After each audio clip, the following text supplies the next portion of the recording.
सरकार का बड़ा फैसला। 2016 के बाद रिटायर क्लास 4 कर्मचारियों को ग्रेच्युटी व लीव एनकैशमेंट के बकाया का पूरा भुगतान। शेष 30% बकाया राशि तत्काल जारी करने के आदेश।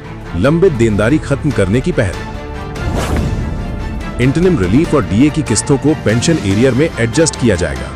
बैंकों और पेंशन वितरण एजेंसियों को सख्त निर्देश। भुगतान प्रक्रिया की जिम्मेदारी तय।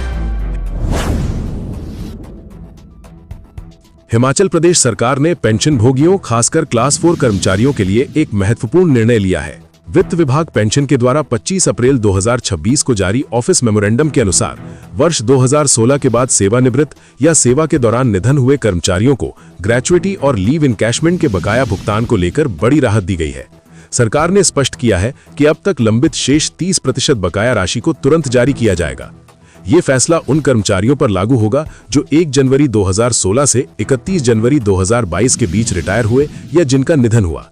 इस आदेश के लागू होने के बाद संबंधित कर्मचारियों के ग्रेच्युटी और लीव एनकैशमेंट से जुड़े सभी एरियर पूरी तरह समाप्त यानी जीरो माने जाएंगे। पहले क्या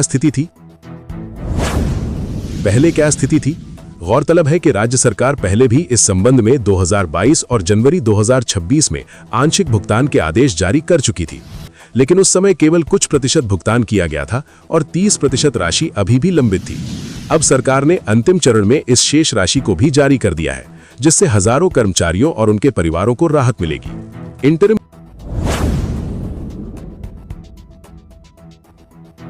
इंटरिम रिलीफ और डीए पर क्या फैसला? सरकार ने इस आदेश में एक और महत्वपूर्ण बात स्पष्ट की है। जो इंटरिम रिलीफ और डियरनेस रिलीफ की किस्तें पहले दी जा चुकी हैं, उन्हें भविष्य में मिलने वाले पेंशन एरियर में एडजस्ट किया जाएगा। इसका मतलब यह है कि फर्स्ट, सेकंड, थर्ड और फोर्थ इंटरिम रिलीफ और 12 किस्तें डियरनेस रिलीफ की, इन सभी को पेंशन या फैमिली पेंशन के एरियर में समायोजित किया जाएगा जब भी सरकार आगे से आदेश जारी करेगी। बैंकों और एजेंसियों की जिम्मेदारी तय। सरकार ने इस आदेश में बैंकों को स्पष्ट निर्देश दिए हैं। आदेश के अनुसार भुगतान की पूरी जिम्मेदारी पेंशन डिस्बर्सिंग अथॉरिटीज बैंक सहित होगी। ये सुनिश्चित करना होगा कि सभी पात्र कर्मचारियों को समय पर भुगतान मिले। किसी भी प्रकार की देरी या गड़बड़ी के लिए संबंधित एजेंसी जिम्मेदार होगी। किसे मिलेगा फायदा? इस फैसले से विशेष रूप से लाभ मिलेगा क्लास 4 कर्मचारी, 2016 के बाद रिटायर कर्मचारी, सेवा के दौरान मृत कर्मचारियों के परिवार। अनुमान है कि इस निर्णय से राज्य के हजारों पेंशन भोगियों और उनके आश्रितों को सीधा लाभ मिलेगा। क्यों महत्वपूर्ण है यह फैसला? यह निर्णय कई कारणों से अहम माना जा रहा है। लंबे समय से लंबित भुगतान का समाधान, आर्थिक रूप से कमजोर वर्ग को राहत, सरकारी देनदारियों को समाप्त करने की दिशा में कदम, पेंशन प्रणाली में पारदर्शिता और भरोसा। सरकार ने यह भी संकेत दिया है कि वो भविष्य में पेंशन और रिटायरमेंट से जुड़े मामलों को समय पर निपटाने के लिए प्रतिबद्ध है। यह फैसला केवल भुगतान तक सीमित नहीं है, बल्कि ये एक संकेत भी है कि सरकार लंबित मामलों को प्राथमिकता दे रही है। कुल मिलाकर हिमाचल प्रदेश सरकार का यह फैसला क्लास 4 कर्मचारियों के लिए बड़ी राहत लेकर आया है। वर्षों से लंबित ग्रेच्युटी और लीव एनकैशमेंट के बकाया अब पूरी तरह खत्म हो जाएंगे। अब निगाहें इस बात पर रहेंगी कि जमीनी स्तर पर इस आदेश को कितनी तेजी और पारदर्शिता के साथ लागू किया जाता है। सरकार ने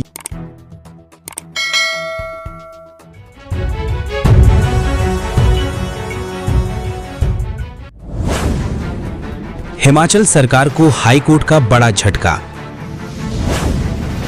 अनुबंध कर्मचारियों की सीनियरिटी व सेवा शर्तों से जुड़ा एक्ट खारिज। हिमाचल की वर्तमान सुक्खू सरकार ने विधानसभा के शीतकालीन सत्र में इस संदर्भ में बिल लाकर किया था पास। अनुबंध कर्मचारियों से जुड़े अहम मामले में हिमाचल प्रदेश सरकार को हाईकोर्ट से बड़ा झटका लगा है। हिमाचल प्रदेश हाईकोर्ट ने अनुबंध कर्मचारियों की सीनियरिटी व सेवा शर्तों से जुड़े एक्ट को खारिज कर दिया है। हिमाचल की सुखविंदर सिंह सुक्खू के नेतृत्व वाली कांग्रेस सरकार ने विधानसभा के शीतकालीन सेशन में इस संदर्भ में बिल लाकर उसे पास किया था। इसे अदालत में चुनौती दी गई थी। हाई कोर्ट ने इस मामले में जनवरी में हुई सुनवाई के बाद आदेश को सुरक्षित रखा था। अब हाई कोर्ट के न्यायाधीश न्यायमूर्ति विवेक सिंह ठाकुर व न्यायाधीश न्यायमूर्ति रोमेश वर्मा की खंडपीठ ने सरकार की तरफ से बनाए एक्ट को खारिज कर दिया है। सामान्य भाषा में कहें तो एक्ट को रद्द कर दिया है। हाई कोर्ट ने देवेंद्र कुमार वर्सेस स्टेट मामले में ये अहम फैसला सुनाया है। हाई कोर्ट में ये CWP 3361 ऑफ 2025 केस नंबर के तौर पर था। यहाँ गौरतलब है कि पूर्व में हाई कोर्ट के मुख्य न्यायाधीश रहे न्यायमूर्ति MS रामचंद्र राव की अगुवाई वाली खंडपीठ की इस एक्ट को रद्द कर चुकी थी, लेकिन राज्य सरकार सुप्रीम कोर्ट गई। सुप्रीम कोर्ट से भी राज्य सरकार को राहत नहीं मिली थी। फिर सीएम सुखविंदर सिंह सुक्खू के नेतृत्व वाली कांग्रेस सरकार ने धर्मशाला में शीतकालीन सेशन में दिसंबर 2024 में बिल लाकर उसे पास करवाया था। उस समय भाजपा ने बिल का विरोध किया था और कहा था कि बिल को रेट्रोस्पेक्टिव डेट से लागू करने पर सरकार को विचार करना चाहिए। खैर, बिल पास हो गया तो कर्मचारी वर्ग फिर से हाईकोर्ट गया था।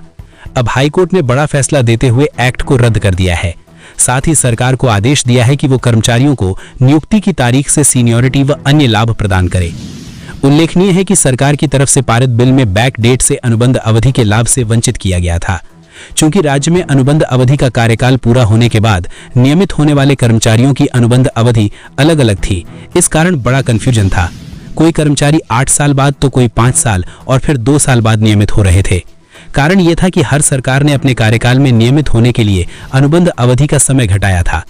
फिलहाल हाईकोर्ट ने कर्मचारियों को एक बड़ी खुशी दी है, वहीं ये राज्य सरकार के लिए बड़ा झटका है। यहां बता दें कि राज्य सरकार ने शीतकालीन सदन में हिमाचल प्रदेश सरकारी कर्मचारी भर्ती और सेवा शर्तें विधेयक 2024 को पास किया था, जिसे हाईकोर्ट में चुनौती दी गई थी। कर्मचारियों ने अदालत के इस फैसले पर खुशी जताई है।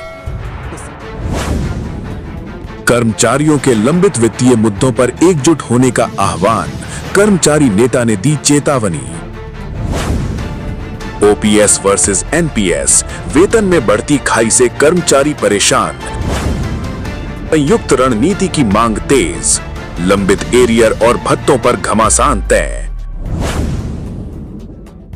प्रदेश विद्यालय प्रवक्ता संघ के राज्य चेयरमैन और नई पेंशन योजना कर्मचारी संघ के जिला सिरमौर के अध्यक्ष सुरेंद्र पुंडीर ने प्रदेश के सभी कर्मचारी संगठनों से कर्मचारियों के वर्षों से लंबित वित्तीय मामलों पर एकजुट होकर वार्ता अथवा संघर्ष की रणनीति बनाने की अपील की है। सुरेंद्र पुंडीर ने प्रेस विज्ञप्ति जारी कर कहा कि पुरानी पेंशन बहाली के बाद कर्मचारियों ने मुख्यमंत्री के निवेदन पर सरकार की वित्तीय स्थिति नियंत्रण में लाने तक धैर्य भी रखा। बढ़ती महंगाई, एनपीएस और ओपीएस कर्मचारियों के मध्य उत्पन्न हुई लगभग 27% की वेतन की विसंगति की खाई, जो अब बढ़कर 29% हो जाएगी, ने कर्मचारियों को चिंतन के लिए विवश कर दिया है।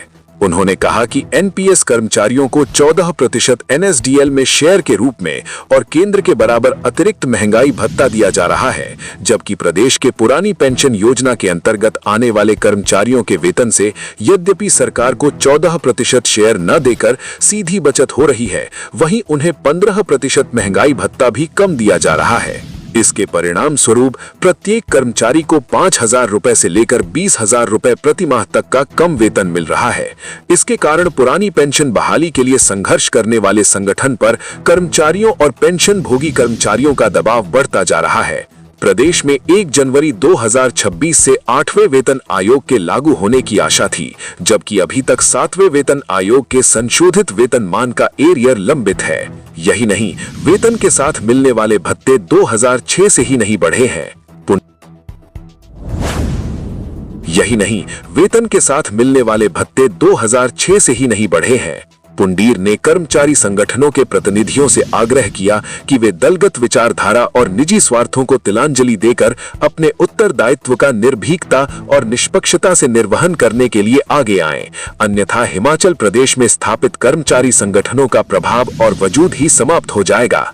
उन्होंने सभी कर्मचारियों को पुरानी पेंशन बहाली के लिए 2022 से पूर्व किए गए संयुक्त ऐतिहासिक आंदोलन की याद दिलाते हुए आह्वान किया कि वे सभी अपने पद और विभाग की सीमाओं को लांघकर एकजुट हों और अपने अपने संगठनों के प्रतिनिधियों पर लंबित वित्तीय लाभों की अदायगी के लिए एक सशक्त मंच तैयार करने और एक व्यावहारिक रणनीति बनाने का दबाव बनाएं एवं स्वयं भी संघर्ष के लिए तैयार रहें। पुंडीर ने आशा व्यक्त की कि संगठनों के संयुक्त प्रयास कर्मचारियों के विभिन्न मुद्दों पर सरकार से वार्ता करने अथवा अन्य वैकल्पिक समाधान का माहौल तैयार करने में सफल होंगे।